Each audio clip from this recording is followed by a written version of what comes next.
ready? You really are? A roasted peanuts I got guy. a roasted peanuts. The defense could use a little bit of improvement, too. See this afro? We brought this afro out for a reason. Is it the planners? Oh, Lord help him. I'll tell you something about public schools. Now, tomorrow we'll be talking about the Detroit Lions. There were penises in my math book. What's up, everybody? It's me, Qwan Young, and welcome to the Qwan Show.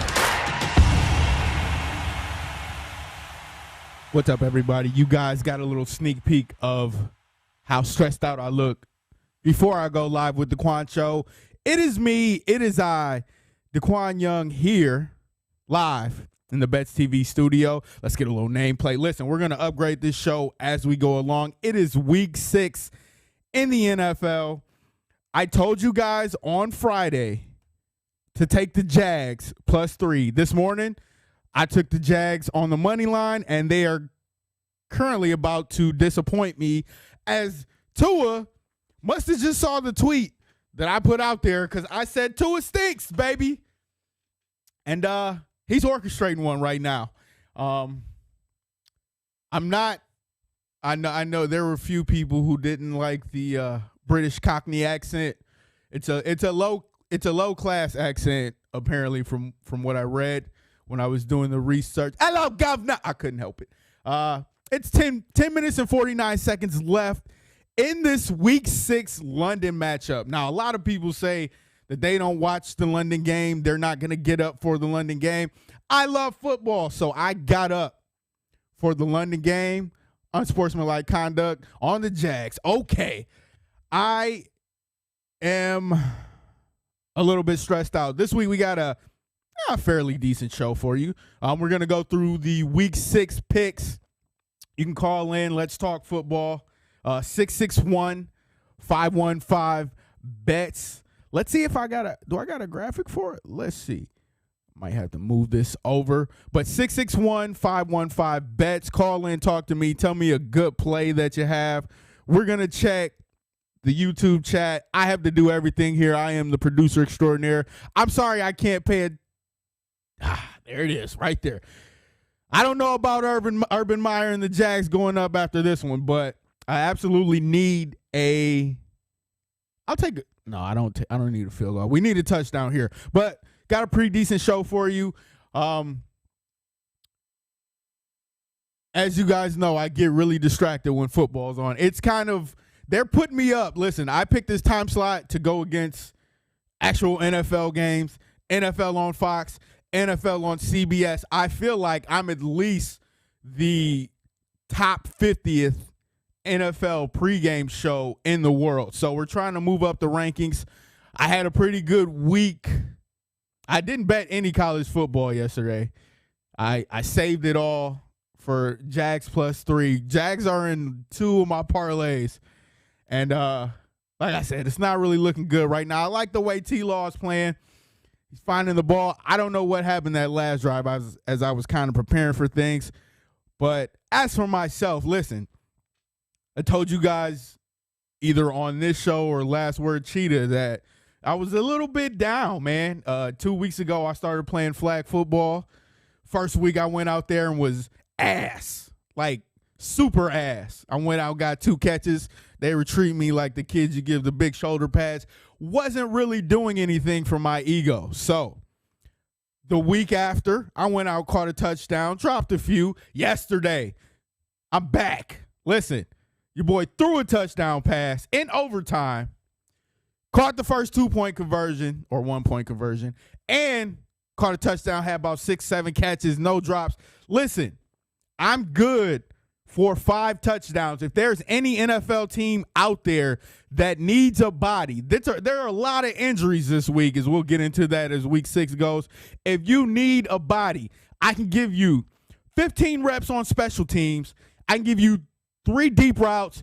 Everything else is underneath, and I'm falling after the catch. It's week 6 in the NFL.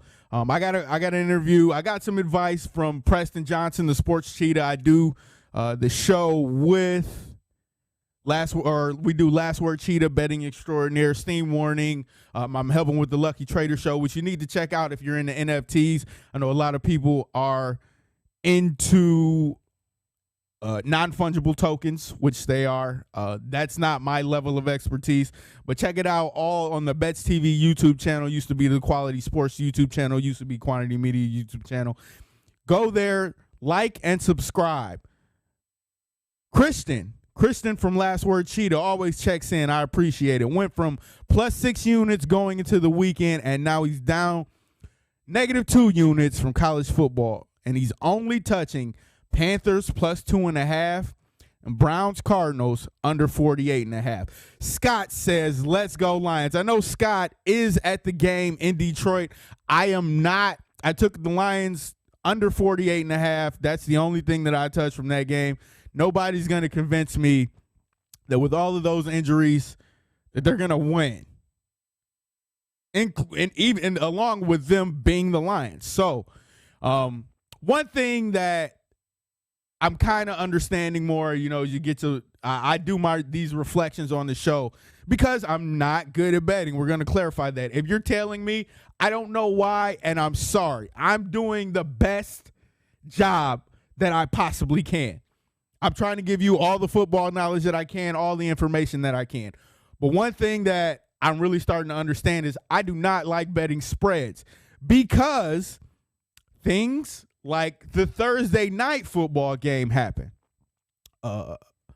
Buccaneers were winning by 14, and Nick Sirianni goes for 2 with about, I think it was like 9 minutes left or 6 minutes left or whatever it was, after Bruce Arians kicked the field goal or went for it on 4th down, And he went for it, I think it was in between both 40s, offense or defense. And it led to a score, and Nick Sirianni went for 2. So I jokingly said there's no reason to go for that 2-point conversion other than to cover the spread. And me and Preston had a really good conversation, after betting extraordinaire, we talked for about 15 minutes. I clipped half of that just so you guys can kind of get a better understanding of what Sirianni was thinking, because I'm still of the belief, look, it's hard for me to break, I guess, my chain of thought with football, because all I know is 7, 7, 7, 7. Listen, if it's I talk about how bad I am at math, but if we're talking multiplications of 7, I got you all the way up until 56, 63, 70, 77, 84. Listen, then it just starts over. That's it. Right? I hope that's right. Please do not. Oh, Trevor Lawrence is dealing right now. Listen, I need a Jacksonville touchdown and a bunch of defensive stops. But back to the point at hand. Spreads are not my friend in the NFL. The NFL is hard to handicap. And that's just for the simple fact that you can't win money betting against favorites because the favorites are priced really high, and you're not really going to – it's not – there's no value in betting favorites. So sometimes you got to look at spreads. I didn't bet the spread on the Buccaneers-Eagles, but that was a bad beat. That was a beat that would have pissed me off. So to understand further, we had the conversation after betting extraordinaire. I'm going to run that for you right now. It doesn't matter the order. It does. Order. It does. Why? Okay, you ready for this? I'm listening. I can also send you like an entire article. Friend Seth Walder at ESPN a couple years ago, when it started becoming more common, teams were doing this. He broke it all down mathematically. For the sake of simplicity, we're going to assume that the teams, it's very close to 50-50 to convert the 2-point conversion. Mm-hmm. That's just fact. It's like slightly under, and it's slightly dependent on who you're going up against too. Then we're going to assume in overtime you're 50-50. Even though last night that would not have been the case. The Eagles would have been like 40-60 because they're an underdog, and it's the Buccaneers and Tom Brady. If you go for 2 when you're down 8 and you get it, about half the time you get it 50-50, you're down 6, which is what happened last night. Assuming you do score again, you win that game half the time because you get that touchdown. The extra point wins you by 1, right? Yeah. So that's 50% of the time you win. The other half of the time that you don't get the 2 and you're down 8, when you score that second touchdown, you have to go for 2 to tie, right? Yeah. Half the time you fail and you lose the game by 2. Half the time you tie and you go to overtime. So 25% you lose, 25% you go to OT, 50% you won by one. In OT, of that 25%, we'll assume it's a 50-50 game at that point, you win half the time. That's 12.5% plus 50%. Your win implied probability of winning the game, 62.5% going for two first. Now, they're an underdog. They're not winning 12.5%. It's going to be a little lower, but that even incentivizes you more to try to win in regulation because you're not going to win in overtime as often. But half the time, if you go for two and you get it, half the time, you're winning the game in regulation. And of that other half left, half of that, you're going to OT and a chance to win. You're only losing 1/4 of the time in regulation. It's clicking. I can see you actually see it. No, it's not clicking. It is. I can see it. It's if you go for two and you get it and you score the TD, you win half the time. I'm going to tell you this, Preston. No matter how many times you shake your hands and do that, mathematically, it's not clicking. Okay. This isn't even math. It is math. Okay, To me, it's math. If they get the two the first time, what's the chance of getting a 2-point conversion? I have half It's the 50. time. Okay, so half the time they get the two like they did last night. Yeah. They're down 6. If this is all if they score again anyway, which of course it's not likely, but if they score again, they win the game by 1 half the time. You agree with that, right? Half the time they get the 2, so when they score that next touchdown, they win the game by 1. Yeah, off the extra point, right? Exactly. They win by 1. Of the other half of the time that they fail on the 2, and then they're down 8, when they score that touchdown to cut it to 2, half the time they're going to fail again, and you just lose. So what's half of half? They wouldn't be down 2, though, right? They would. If you're down 8 because you failed the 2-point and you score another touchdown, now you're down 2. But I'm saying if they kicks the extra point, it's 7. Right, and then you're just going into play to overtime where you're going to be an underdog and win like 40% instead of 62.5%. Go for 2.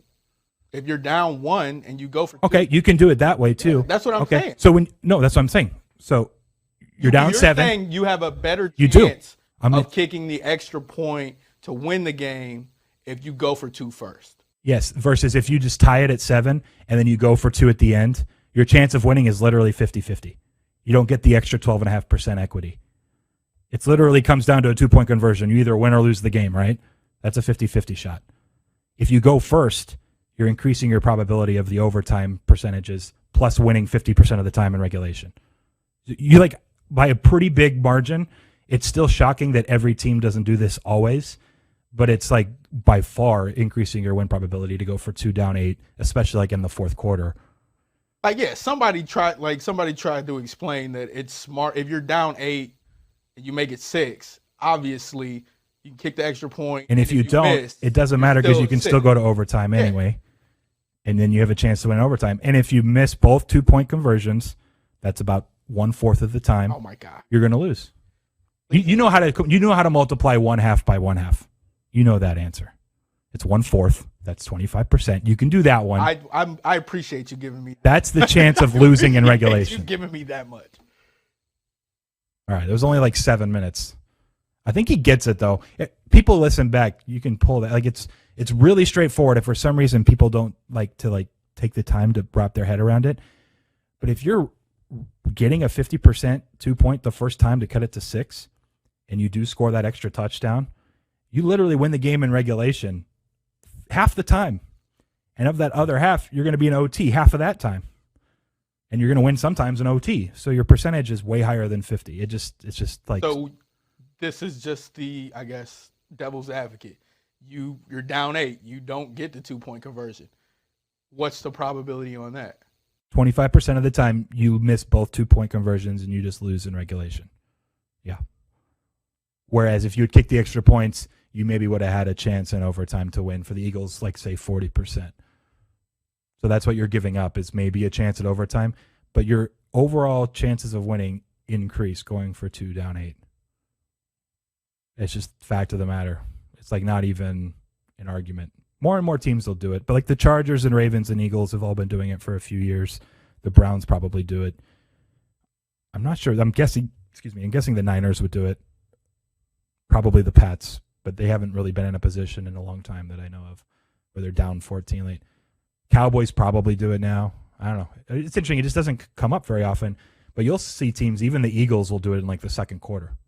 They'll start firing 2-point conversions earlier if they're down 14-0. I've seen the Eagles the last few years with Doug Peterson do 2 points down 8 just earlier in the game, because theoretically it's the same thing, whether it's the second quarter or fourth quarter. You're just trying to gain that advantage of the extra point if it comes into play. So, and the only point that I make is, you said there was no reason to go for 2 down 8. Don't get smoked for 3.5 quarters. I'm sure they would prefer not to be down 14. Yeah, I agree with you there. Yeah, But your point was, and you put it on Twitter, and I screenshotted it, and in Discord, there is literally no reason to go for 2 down 8. In reality, you're getting, again, basic using 50-50, 12.5% extra chance, extra win probability your way. Just go for 2 down 8 when you're playing Madden, whatever it may be. Plus, in Madden, you're probably getting the 2-point way more often than 50-50, let's be honest. In real life, it's like a 49%. I'm just about to go for 2 all the time. Shove it up. Somebody. What did? Well, did you see 2? Was it last weekend? Everyone was missing extra points, and it's not awful. If you're hitting extra points now at only a 90% clip instead of where it used to be like 99%, now you're getting 0.9 points per kick. Oh my God! But you get 2 points half the time. That's 1 point. You're actually 11% better to go for 2 every time. You're right. How many athletes were in your advanced stats class?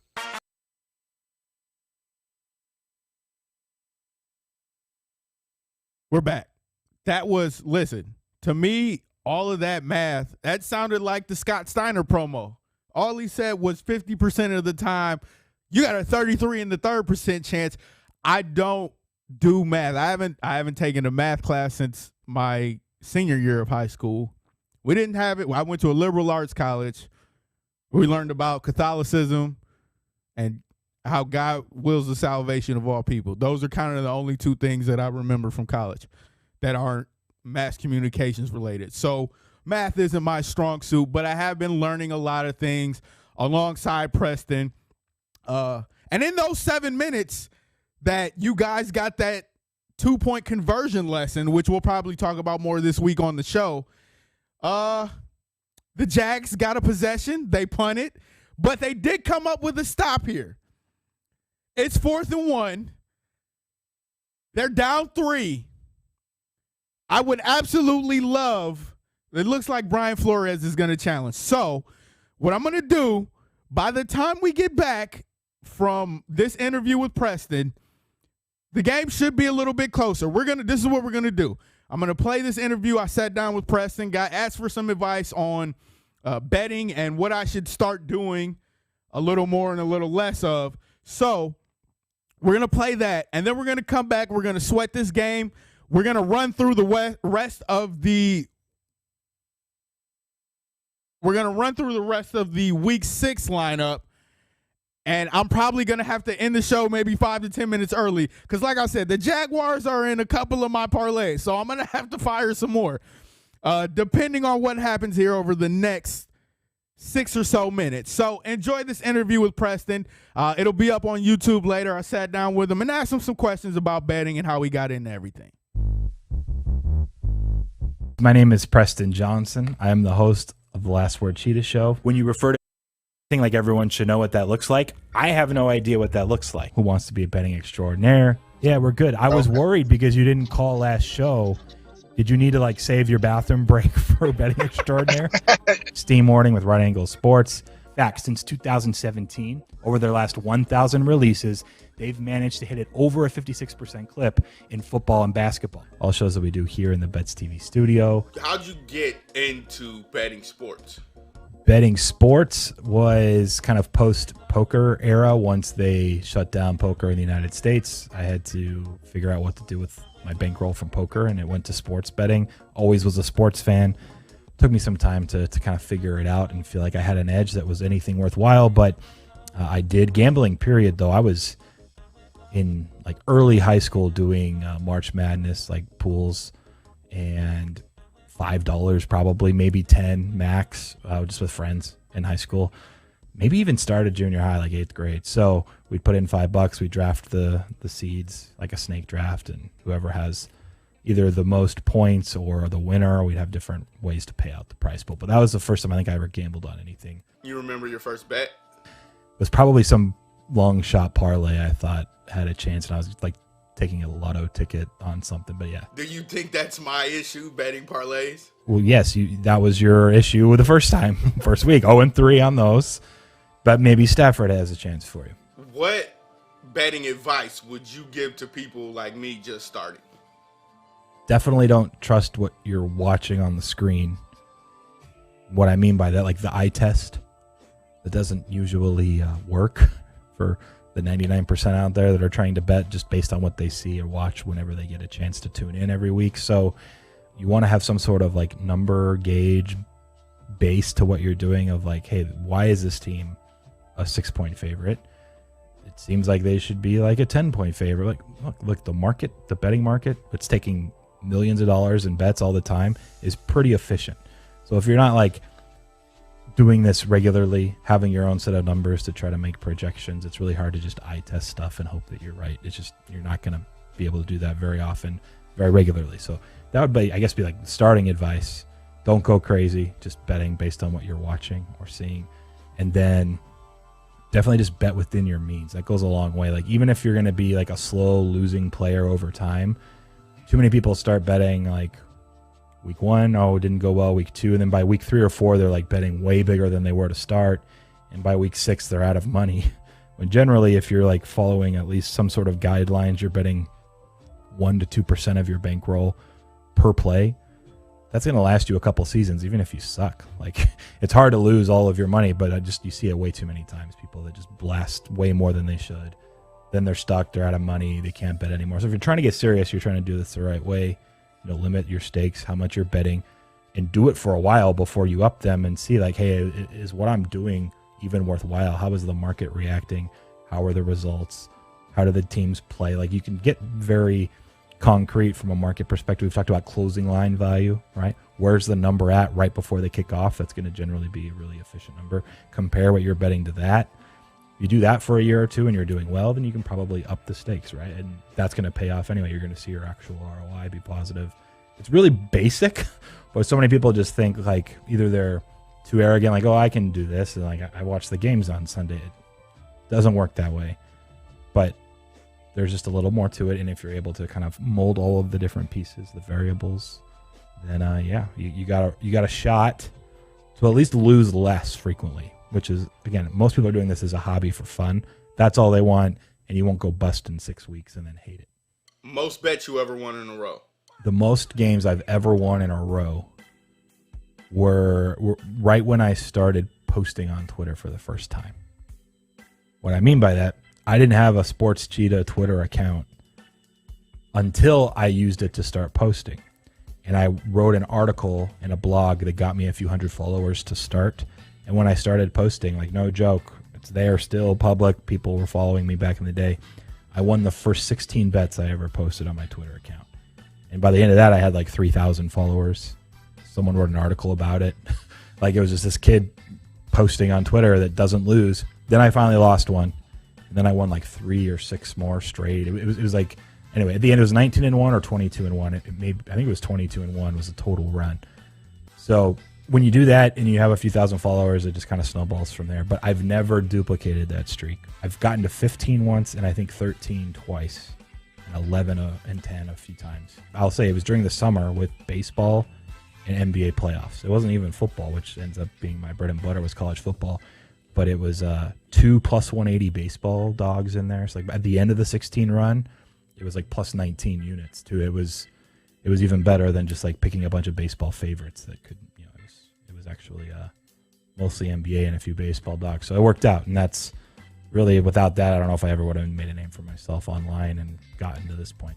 What about cold streaks? Most people ever lost? I've definitely lost 10 or 11 in a row before. 11 rings a bell. So it sucks when you can't win. What do you do personally to get out of something like that? You just have to trust your process.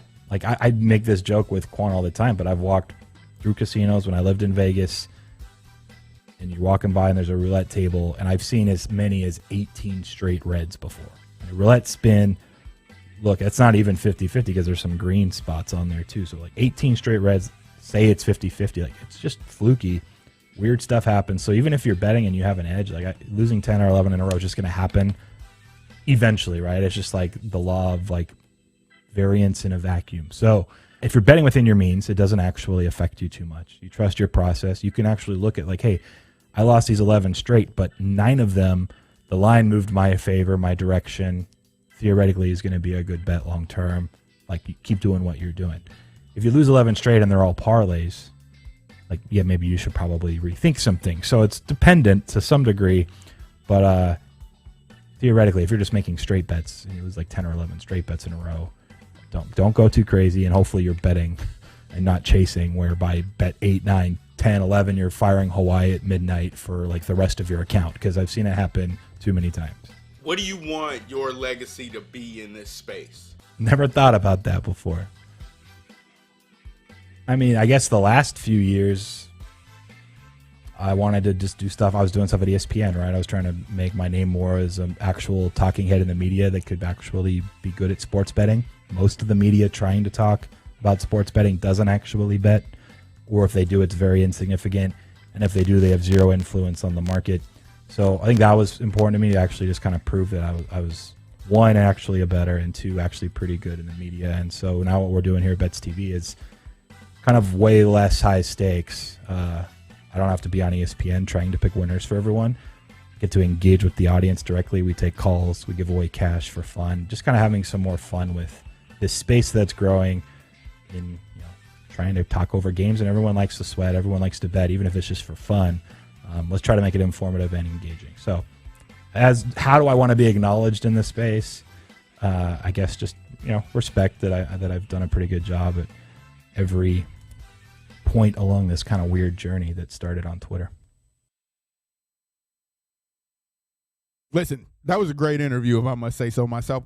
I almost lost all of my shit because Jamal Agnew almost caused a fumble on that punt return, and that would have been game over. We got Marvin Jones Jr. with a 50-50 ball. Listen, I know you guys follow me on Twitter. You see the overreactions every week. Marvin Jones Jr. is greater than Megatron. I tweeted it a lot on my old account. It was a hyperbole, but that man is a 50-50 ball legend. The Jaguars are driving right now, 4 minutes and 39 seconds. If you can't watch the game, I'm all hyped up. I don't even have Mountain Dew. I need a Trevor Lawrence touchdown here. We cannot settle for a field goal because throw that out route. Oh, man, he's missing some easy throws. Check us out. Last Word Cheetah, we run the daily show. 4 Eastern, 1 Pacific, Monday through Friday. We give away cash. We have fun. We talk about sports daily. Then, right after, Who Wants to Be a Betting Extraordinaire? Yeah, the name sounds familiar. It's based off of something you may have seen before. We've given away $2,500 so far. We're looking to give away $25,000. I'm sorry, I'm really caught up in this game. We're looking to give away $25,000. Why are you not calling in and trying to win? All you have to do is beat him in rock, paper, scissors. I can't get that out of my head.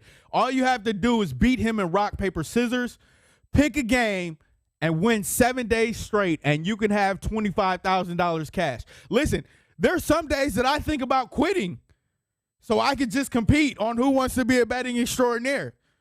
It's not more profitable. I would just like $25,000 right away.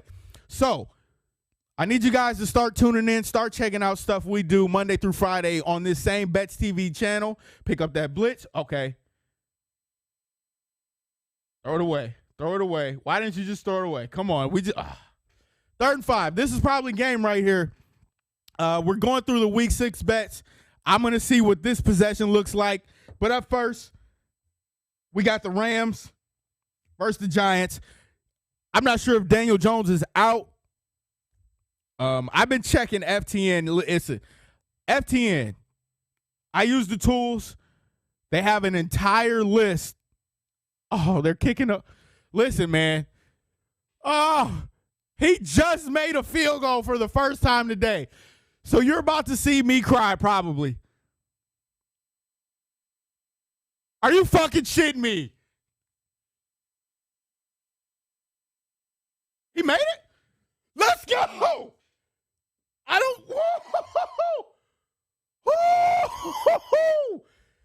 go. Oh, my God. That went in. I did not. Listen, I saw it veer right. I thought he pushed it. Oh, that's an ugly kick. What? What? Let's go. Jaguars +3. I need a Tua interception right here. We are sweating this game on Bets TV. The Qwan Show right here. Keep tuning in. 20-20 with 3 minutes and 40 seconds left. Let me get through Rams and Giants. I'm going Rams. You see the jersey. Stafford is going to have a day against that Giants defense. Daniel Jones, if he is out, he's down. Saquon Barkley and Kenny Galladay. I don't see anybody else stepping up against that great defense. If you can, Rams -7.5. Remember, I said I'm bad at point spreads, so be wary. Up next, we got the Texans and the Colts. Listen, the Texans gave that game away last week.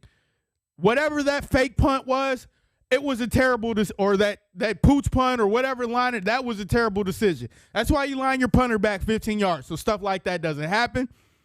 The Colts gave away the game. Listen, you cannot sit back and let Lamar Jackson have all the time in the world. I know you're afraid of him running the ball. That's what you want to do. You want him to beat you with his arm, and he did exactly that. The Colts are at home. This game opened at +11.5. It has not moved. The Colts are still -11.5. Or +11.5 for Houston, excuse me. It hasn't moved. The Colts are still -11.5. That's tough, man. I think Davis Mills, he didn't look horrible. He got some iffy 50-50 balls last week, and the Patriots were down their secondary. I don't know if he does the same thing against the Colts. Oh, man, I feel like Tua's going to deal on this. I don't like high point spreads because anything can happen. 11.5, that's a touchdown, 2-point conversion, and a field goal, and you're still losing. So it's a 2-possession game regardless. I don't know if Indy's 2 possessions better than Houston. Indy's decent. It just depends on the game that Carson Wentz has, and he's been somewhat inconsistent. He's starting to come along. I'm not going to lay the 11.5. I take Houston +11.5 there. Remember, let's go, Jags. Remember the disclaimer, though. The Qwan is bad at point spreads. Write it down in your notebook. Jot it down. Etch it in your memory. Kansas City, Washington. Washington's at home. This game opened at -6.5. It hasn't moved. Kansas City. That defense is some ass. Not some good ass, some bad ass. As in they're bad as hell. I saw a meme this week. It's the Honey Badger, and every time he sees Sorensen in coverage, it's hands up. I don't know if Washington can move the ball that well. They look bad against the Saints. They gave up a Hail Mary. Listen, whoever in the NFL is coaching Hail Mary defense, please contact me. I can do a better job at Hail Mary defense. I've seen so many Hail Marys over the past few years. It's ridiculous. I watched the Lions give up multiple Hail Marys.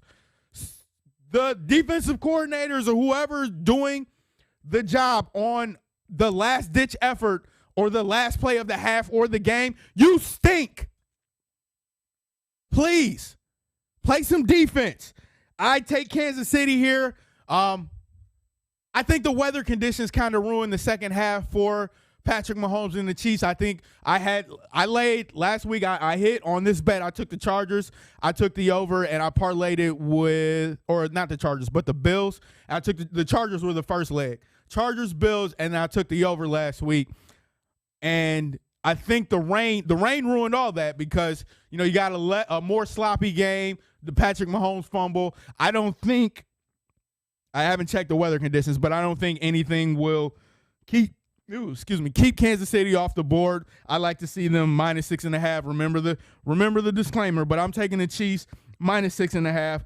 I think the Washington. I also called the Chase Young first sack, but I don't think Washington has enough to keep up with Kansas City. Minnesota, Carolina. Boy, I came on this show last week, and the thought of me mentioning Sam Darnold in the MVP conversation is one of the absolute dumbest things I've ever said. And I've said some dumb things. So for it to rank really high, it was up there. Sam Darnold is Sam Darnold. He's inconsistent, and without Christian McCaffrey, it's not going to be good. It's hard to trust Kirk Cousins to the extent that I'm trusting him. I've picked the Vikings a few times, I think, this season. I'm going with the Vikings here. This game started at +3. It's down. It's now down. The Vikings are laying 2. I'm going with the Vikings in this game. Chargers, Baltimore. Listen, man.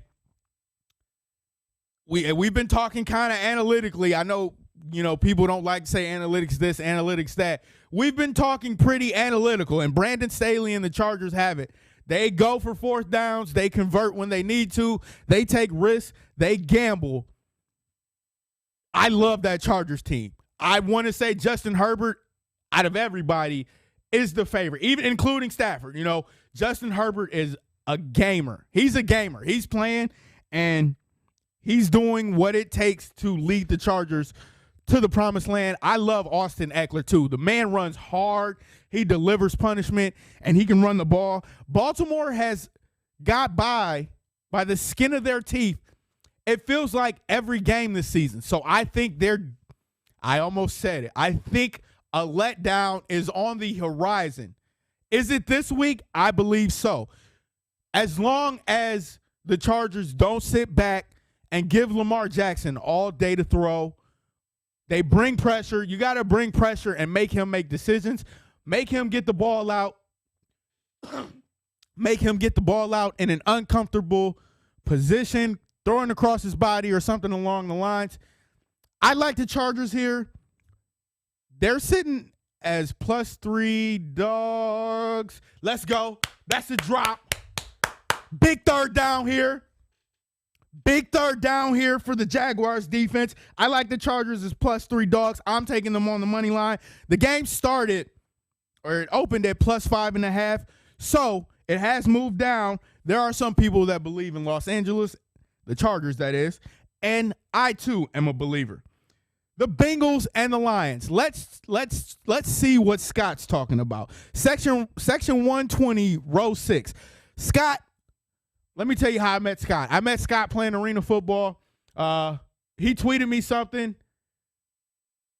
short of a first down. That's short. Oh, yeah, I love the spot, baby. I love the spot. Scott I can't say his last name, kind of Giuliaro, I think. I met him playing arena football. He tweeted me something. The next week, I showed up in Port Huron, and I met him face-to-face. It's a pretty good friendship. He says there are a lot of he's not sure who's the home team, Lions, Bengals, or Rams game today based on the jerseys. They're probably Stafford supporters. Oh, we got a big 4th down here. Dolphins converted it on the last 4th down. I need to watch this play right here for all of my mentals right now. I need a big stop. Get in there. No. Come on, blow the whistle. Let's go. Jags +3 on the way. Let's go, baby. Big stop. Bengals, Lions. I know there are a lot of people on the Lions side today. And, oh, that's a stop. Oh, they could have called that face mask, but they didn't. Great defensive stuff. Listen, I always say, you win the game in the trenches, and the Jags are going to win this game because of the trenches. Let's look at this measurement. This measurement may break my heart. Oh, that's not even close. What are we doing? That doesn't even deserve a spot. We're going to win this game in the trenches. You got to win the game in the trenches. Here we go. Back to the task at hand. We got to go through all these Week 6 games. I got about 10 to 15 minutes left. Ball's going the other way. Let's go, Trevor Lawrence. I need some Darrell Bevel. I need some great play calling. I need you to channel that energy you had last season when you took over the Lions and you beat the Bears in your first job as a head coach. We need some great plays here. I love the energy by the Jags. We got Bengals, Lions. The game opened at -1. It's now up to -3.5 in favor of the Bengals. I do not like the Lions here. And it's not because they stink this time. They're down. I believe Frank Ragnow's out. They had a lot of players out when I checked the injury report. I'm not really sure what it's looking like here. Go to ftn.com. You can check their injury report out right now. Oh, man, let's go. Here we go. That's not how you start a drive. Listen, week 6 injury report for the Lions. Man. Nobody's out. DeAndre Swift, groin injury, per usual. I thought Ragnar was out. I think they might have put him on the IR. But the Lions they activated Nikhil Roby-Coleman, I believe.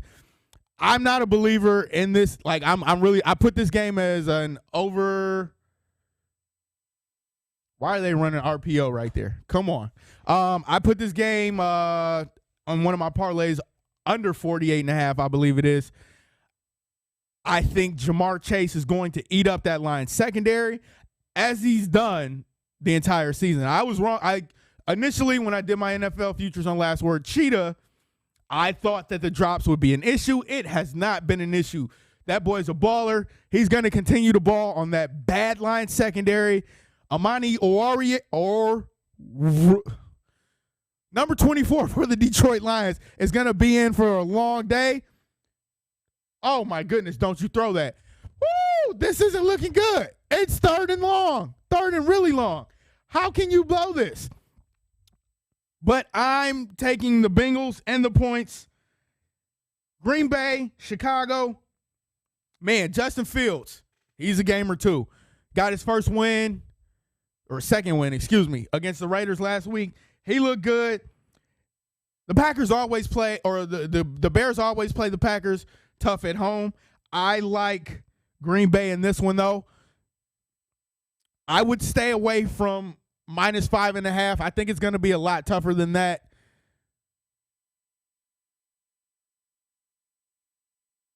Oh, man. How is this going into overtime? Oh, my goodness. How is this going into overtime? Nobody likes me up there. None of those gambling guys like me up there. We got Arizona and Cleveland. Look, Nick Chubb is out. That means it's going to be a Kareem Hunt game for you fantasy owners. I, once again, do not believe in Baker Mayfield. Kyler Murray has an injury, though. It's a shoulder injury, and the same thing kind of happened last season where, he's playing spectacularly. And, he hurts his shoulder. So I look for that to be a factor. But once again, I'm not a believer in the Browns. They have a great defense, great running game. I think Kareem Hunt has come on strong as well. I know they're not about to kick another field goal. No. Brian Flores is about to have a brain fart. No, he's going to call a timeout here. You can get a first down here in 5 seconds. You have a timeout. Okay, there we go. Brian Flores timeout. That's a smart decision. I believe Arizona +3 dogs right now. It opened at 4.5 and it came down to 3. I like Arizona in this game. Then we move on. Dallas, New England. I have no idea why everybody is on New England. Mac Jones had the game against the Buccaneers, and everybody, I guess, jumped on it. I like the way that the Cowboys are playing, at least on offense. Their defense, look, it could be better. It could always be better. I like Dak, though. Dak is having, I said this on the Mad Lab show, that Dak is having somewhat of an MVP caliber season, at least comeback player of the year. He has those boys moving. I like Dallas on the road in New England. They're favored at -3.5. Take it. Boom. The Raiders and the Broncos. Man. Hold on. Let me check this fourth down play before I talk about that. Yes, sir. Yes, sir. Listen, timeout. Let's go. The Raiders. Hold on. I don't know which one I should pay attention to. Should I talk about the Raiders or should I talk about this game? Let's go, Urban. Urban got his hands up already. I need this field goal, baby.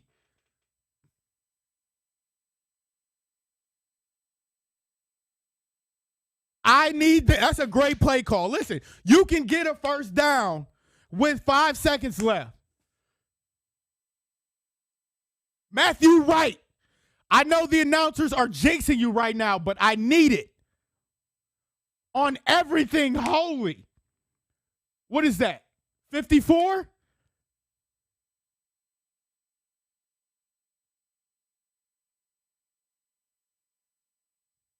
Lines up for the field goal, and it is good. Give it to me. Jaguars +3. Preston, I hope you're watching this. You asked me for my play on Betting Extraordinaire. I said Jaguars +3. I told everybody Jaguars +3. The way you win, you hate your coach. If you can get a common enemy, you can come together. They got past all that turmoil. Listen, and that's a great segue into the Raiders and the Broncos. I like the Raiders in this one.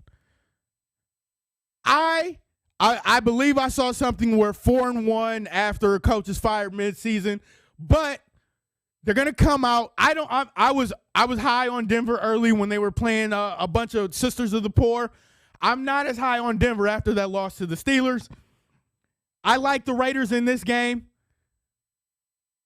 just for the simple fact that whatever. I mean, adversity is everybody's oyster. We got 2 more games, and then I'm going to get out of here because I got to go celebrate that Jaguars win. I think I had the under, too, so we already up. Listen, we might be already up units, and this is the first time for me, so I don't really know what to do. If you got – I don't need listen, I'm so geeked right now. Let's go. Seattle, Pittsburgh, no Russell Wilson. Geno Smith had 10 days to prepare. Pittsburgh at home. This game opened up at +2.5. It's now moved up to 5. I don't want to say take Seattle here, but it's hard not to. The Steelers did play last week. I had the Steelers in a parlay last week because the Steelers at home, you can get – Mike Tomlin's a great enough coach to get that team back in order. They can run – if they run the ball, play defense – that's Steeler football. If they're doing that, that's fine. If you put the ball in this Ben Roethlisberger's hand, it's inconsistent and it's a bit of a different story. So I'm going to stay away from this game. If anything, the total under 43 looks good. Then we go Buffalo, Tennessee. Look, Josh Allen and them boys are playing. If he doesn't hold on to the ball, he's a great quarterback. He makes the throws. He jumped over somebody last week. Athleticism, poise, everything in the pocket. I don't know what happened from year 2 to year 3, but it's great. It's amazing. The quarterback coach he worked with in that offseason, he deserves every promotion imaginable. This game opened at -2.5. The Bills are now -5.5. Go Buffalo.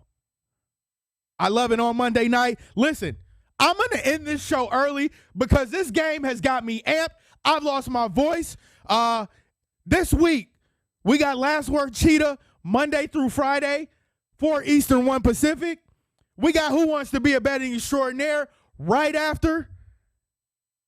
We got Mad Lab MMA, Labology, Tuesdays and Thursdays. I'm producing all of that. We get go ahead and follow Mike, the Mad Lab Iorado, follow his NFL picks. I'm Qwan Young, and Jags +3.